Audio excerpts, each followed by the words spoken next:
Hello students. Class 12 के physics के course में हम लोगों ने चार्जेस कंप्लीट कर लिया है। ठीक है, चार्जेस, इलेक्ट्रिक चार्जेस हो गए हैं। ठीक है, इलेक्ट्रिक चार्ज का कॉन्सेप्ट हो गया है, इलेक्ट्रिक चार्ज। नेक्स्ट हम लोगों ने क्या देखा था? नेक्स्ट हम लोगों ने देखा इलेक्ट्रोस्टैटिक फोर्स। ठीक है ना, दैट इज कूलॉम्स लॉ। ये हो गया है और इस पर हम लोगों ने काफ़ी प्रॉब्लम्स भी करी हैं। ठीक है, धीरे धीरे आगे के सेशन में जब प्रॉब्लम्स का स्पेशल सेशन लेंगे, ठीक है, तो इस चैप्टर की पूरी प्रॉब्लम को हम जो बच गई हैं अभी कराने से, ठीक है ना, जो थोड़ी सी गुड लेवल की प्रॉब्लम्स होती हैं उनको भी डील करेंगे पूरे चैप्टर की एक साथ। ठीक है, तो उसमें जो भी अभी यहाँ पर बची हुई हैं, ठीक है, वो सारी प्रॉब्लम्स भी इंक्लूड हो जाएंगी। उसके बाद हम लोग नेक्स्ट टॉपिक लेते हैं, वो क्या है? Electric field intensity. Electric field intensity, अब हमें इस टॉपिक को पढ़ना है। ठीक है, सो आज से इसका डिस्कशन स्टार्ट करते हैं। ठीक है, क्या है? Electric field intensity.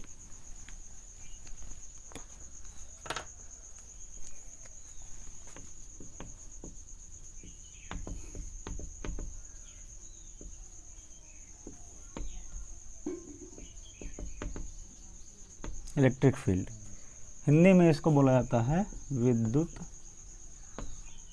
क्षेत्र। विद्युत क्षेत्र, ठीक है। सो अब ये इलेक्ट्रिक फील्ड क्या है?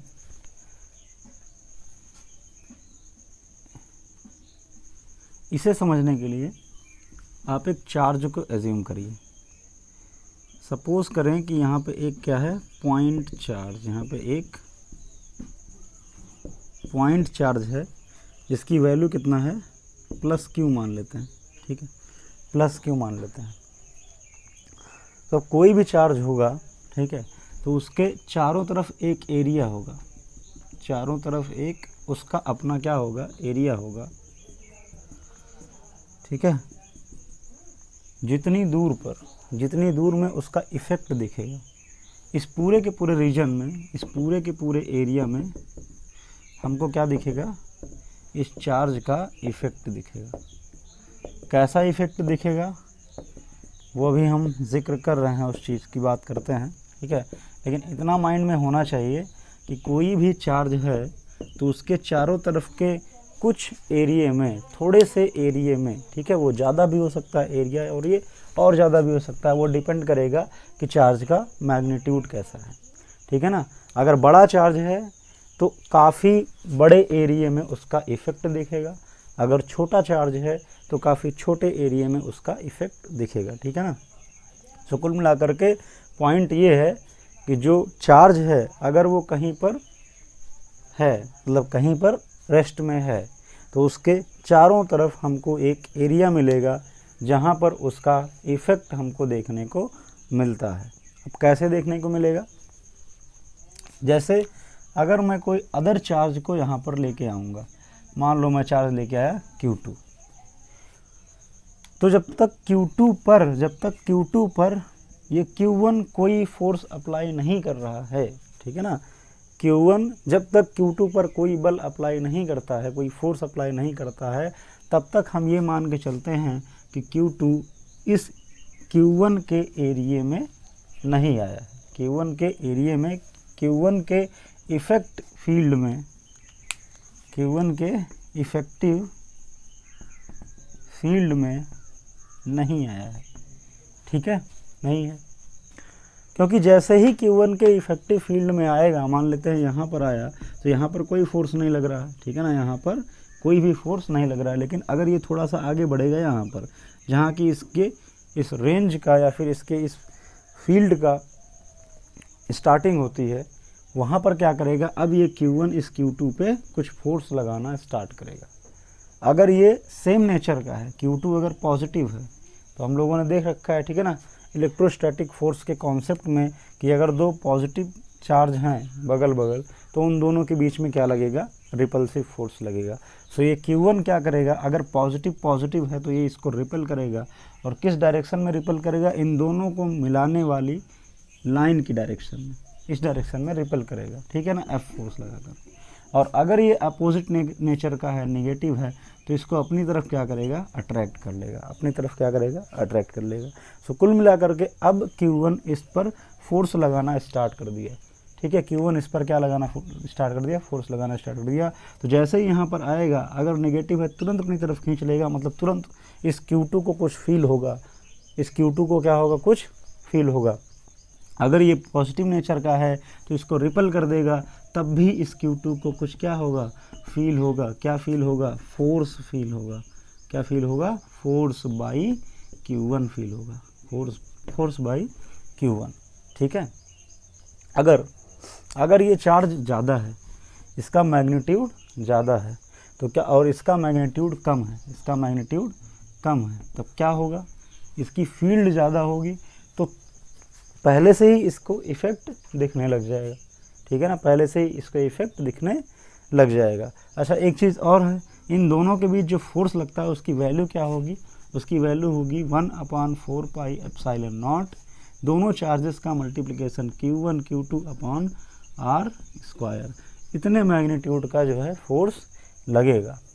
अगर Q1 की वैल्यू ज़्यादा है, ठीक है ना, और Q2 की वैल्यू ज़्यादा है, तो फोर्स जो होगा वो काफ़ी ज़्यादा होगा, ठीक है। बीच का गैप कम है तो फोर्स क्या होगा, और ज़्यादा होगा, क्योंकि गैप के क्या है, स्क्वायर, ठीक है ना, इन्वर्सनली प्रोपोर्शनल है स्क्वायर के। सो अगर थोड़ा सा भी कम हुआ तो ये बहुत ज़्यादा बढ़ जाएगा, ठीक है, और अगर गैप ज़्यादा हुआ तो फोर्स कम हो जाएगा।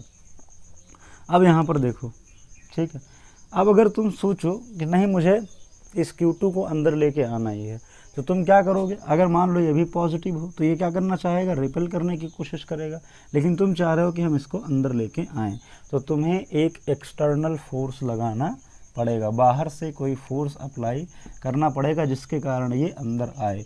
और वो भी फोर्स कैसा होना चाहिए, वो भी फोर्स ऐसा होना चाहिए जो इस फोर्स से, इन दोनों के जो रिपल्सिव फोर्स है उससे ज़्यादा मैग्नीट्यूड का हो, उससे ज़्यादा, क्योंकि अगर उसके बराबर लगा दोगे तो बैलेंस हो जाएगा, यहीं रुक जाएगा, है ना। इसको अगर अंदर लेके आना है तो और ज़्यादा फोर्स अप्लाई करना पड़ेगा। सो कुल मिलाकर के इस डिस्कशन से हमको पॉइंट्स क्या निकालने हैं हमारे इस कॉन्सेप्ट के लिए, कि जब भी कोई चार्ज रेस्ट में होता है, जब भी कोई चार्ज रेस्ट में होता है तो वो जहाँ पर लोकेटेड रहता है उसके आसपास का कुछ एरिया में उस चार्ज का इफ़ेक्ट दिखता है।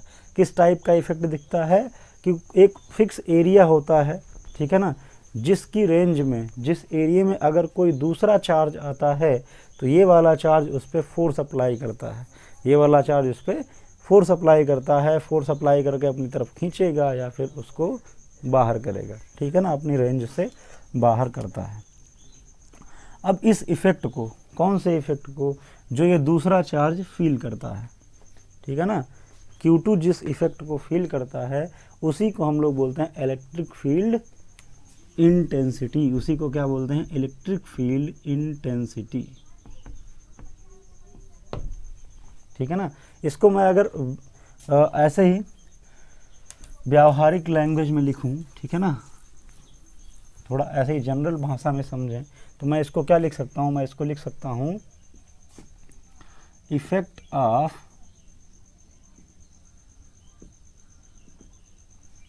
चार्ज Q1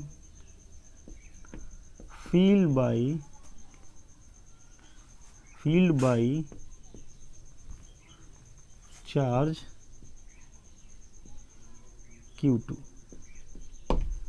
Q2 को जो फील हुआ इफेक्ट, ठीक है ना, उसी को हम बोलेंगे इलेक्ट्रिक फील्ड इंटेंसिटी ऑफ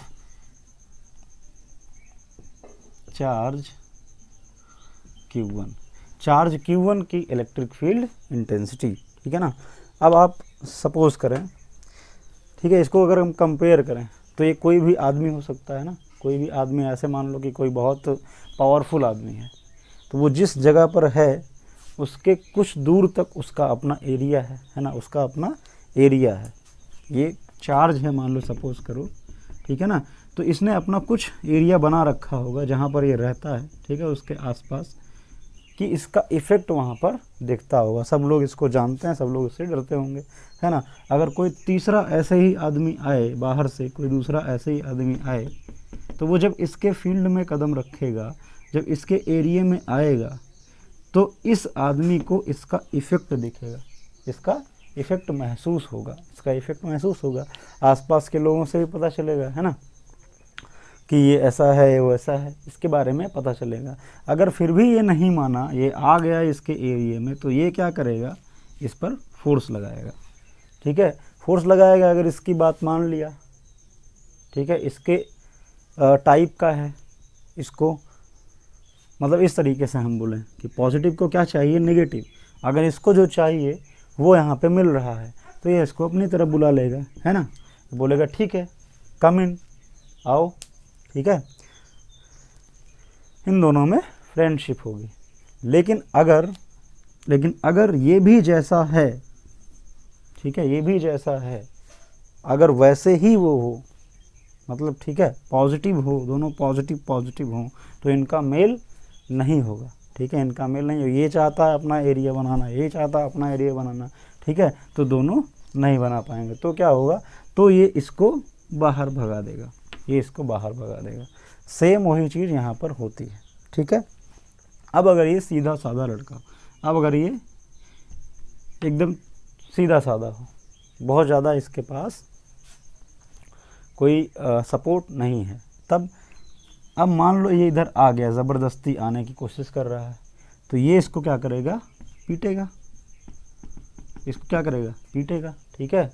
तो अगर ये पावरफुल है बहुत ज़्यादा, अगर ये बहुत ज़्यादा पावरफुल है, तो इसको काफ़ी ज़्यादा फोर्स की फीलिंग होगी, इसको काफ़ी ज़्यादा फोर्स की फीलिंग होगी, एफ ज़्यादा होगा, क्यू अगर ज़्यादा है तो, ठीक है ना।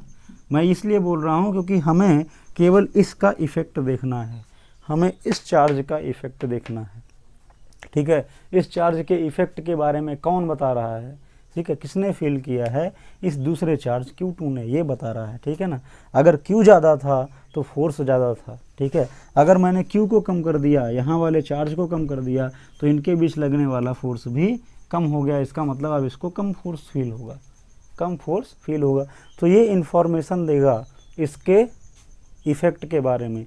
क्या इन्फॉर्मेशन देगा कि जो चार्ज था यहाँ पर, अगर उसकी वैल्यू ज़्यादा थी, जब उसकी वैल्यू ज़्यादा थी तो इसको ज़्यादा फोर्स फील हुआ, जब इसकी वैल्यू कम थी तो इसको कम फोर्स फील हुआ। इसका मतलब जो भी इफ़ेक्ट है, जो मैं इफ़ेक्ट बोल रहा हूँ ई, जो मैं इफ़ेक्ट बोल रहा हूँ ई, वो डायरेक्टली प्रोपोर्शनल किसके है, इसके चार्ज के, Q1 के, जिसकी फील्ड की मैं बात कर रहा हूँ, जिसकी फील्ड की या जिसके इफ़ेक्ट की बात कर रहे हो, उसके डायरेक्टली प्रोपोर्शनल होना चाहिए ई, ठीक है। अब एक चीज़, इसको डिफ़ाइन कैसे करते हैं, इसको डिफ़ाइन कैसे करते हैं, इसको डिफ़ाइन करने के लिए रिकॉल करो, मैंने एक रिलेशन बताया था, ठीक है। डिवीज़न को हम फिजिक्स के अंदर कैसे समझते हैं, ठीक है ना, या उसका जो मीनिंग है वो क्या है। ए बाई बी का मीनिंग क्या होता है, a with respect to v, to b, मतलब हमने क्या किया, बी के रिस्पेक्ट में किसको देखा, ए को देखा, बी के रिस्पेक्ट में किसको देखा। अगर मैं यहाँ से कंपेयर करूँ, तो अगर मुझे इफ़ेक्ट ऑफ Q1 देखना था, तो इफ़ेक्ट ऑफ Q1 मैंने कैसे देखा, मैंने देखा इन दोनों के बीच लगने वाले फोर्स को, इन दोनों के बीच लगने वाले फोर्स को किसके रिस्पेक्ट में देखा, इस Q2 के रिस्पेक्ट में देखा, ठीक है ना, Q2 के रिस्पेक्ट में देखा। अगर मैं ड्रॉ करूं Q1 और Q2 वाली सिचुएशन को, तो यहाँ पर क्या आएगा, यहाँ पर Q1 था, ठीक है, यहाँ पर क्या था, Q1 था, और यहाँ पर क्या था, Q2 था। Q2 इधर आ रहा था, इसके फील्ड में जैसे ही यहाँ पर आया, इसने क्या लगाया, एक फोर्स मान लेते हैं बाहर की तरफ, मान लेते हैं दोनों क्या हैं, पॉजिटिव पॉजिटिव, ठीक है, इस तरीके से लगाया। अब इस Q2 को फील हुआ ना, हम इस इफ़ेक्ट को कैसे मेज़र कर रहे हैं, हम इफ़ेक्ट को मेज़र कर रहे हैं बाई फोर्स, बाई फोर्स। कौन सा फोर्स, जो Q1 ने Q2 पर लगाया, फोर्स F, किसके रिस्पेक्ट में देख रहे हैं, वो फोर्स लग किस पे रहा है, वो फोर्स लग रहा है Q2 पर। तो हम क्या लिखेंगे यहाँ पे, हम लिखेंगे effect of Q1 is equal to force field by Q2, force field by Q2, या फिर हम बोलेंगे इसको force by Q1 by Q1, ठीक है ना, विथ रिस्पेक्ट टू Q2 या फिर on Q2, force by Q1 on Q2। जो फोर्स Q1 लगा रहा है, किस पर लगा रहा है, Q2 पर लगा रहा है, यानी कि इस फोर्स को कौन देख रहा है, Q2। हम इस फोर्स को देख रहे हैं Q2 के रिस्पेक्ट में, हम इस फोर्स को Q2 के रिस्पेक्ट में देख रहे हैं। सो हम इसको कैसे लिखेंगे, F by Q2, F by Q2, जिसके रिस्पेक्ट में देखा जाए। अब ये क्या हो जाएगा, force with respect to Q2, ठीक है ना। अगर Q1 के रिस्पेक्ट में देखते तो हम लिखते force of Q2 with respect to Q1, ठीक है। सो ये जो इफेक्ट आया, इसी को हम लोग क्या बोल रहे हैं, electric field intensity E, electric field intensity E, ठीक है। सो एक चीज़ अब यहाँ पे आई, हम इलेक्ट्रिक फील्ड इंटेंसिटी निकाल रहे थे Q1 की, इलेक्ट्रिक फील्ड इंटेंसिटी किसकी निकाल रहे थे, Q1 की, और यहाँ पर हम चार्ज कौन सा ले रहे हैं, Q2। यहाँ पर चार्ज क्या ले रहे हैं, दूसरा। अगर मान लो मुझे ऐसे दिया जाए -10 माइक्रोकूलाम का चार्ज और बोला जाए कि इसकी जो इलेक्ट्रिक फील्ड है, इसके चारों तरफ जो एरिया है, इंटेंसिटी है फील्ड की, ठीक है, उस एरिया में वो हमको कैलकुलेट करो। सो हमें इस चार्ज Q1 चार्ज गिवन है, ठीक है, और कोई चार्ज नहीं दिया।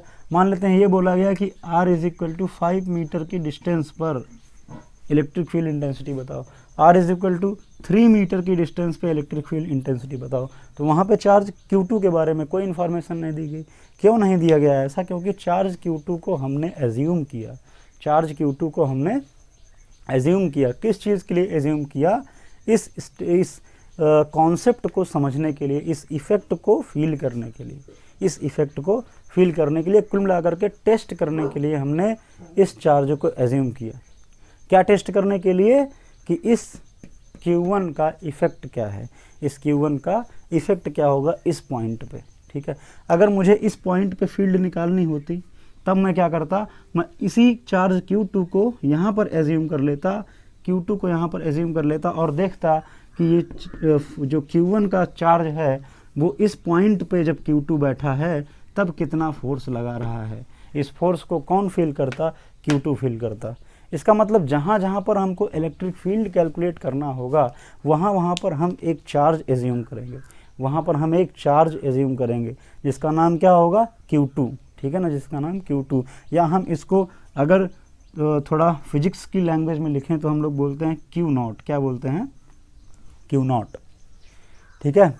इस Q0 का नाम क्या रखना चाहिए, फिर इस Q0 का काम क्या है, ये टेस्ट कर रहा है, किसको टेस्ट कर रहा है, electric field intensity of Q1 या फिर इफेक्ट ऑफ Q1 को टेस्ट कर रहा है। इसलिए इसका नाम हम लोग रखते हैं टेस्ट चार्ज। इसका नाम क्या रखते हैं, टेस्ट चार्ज, ठीक है।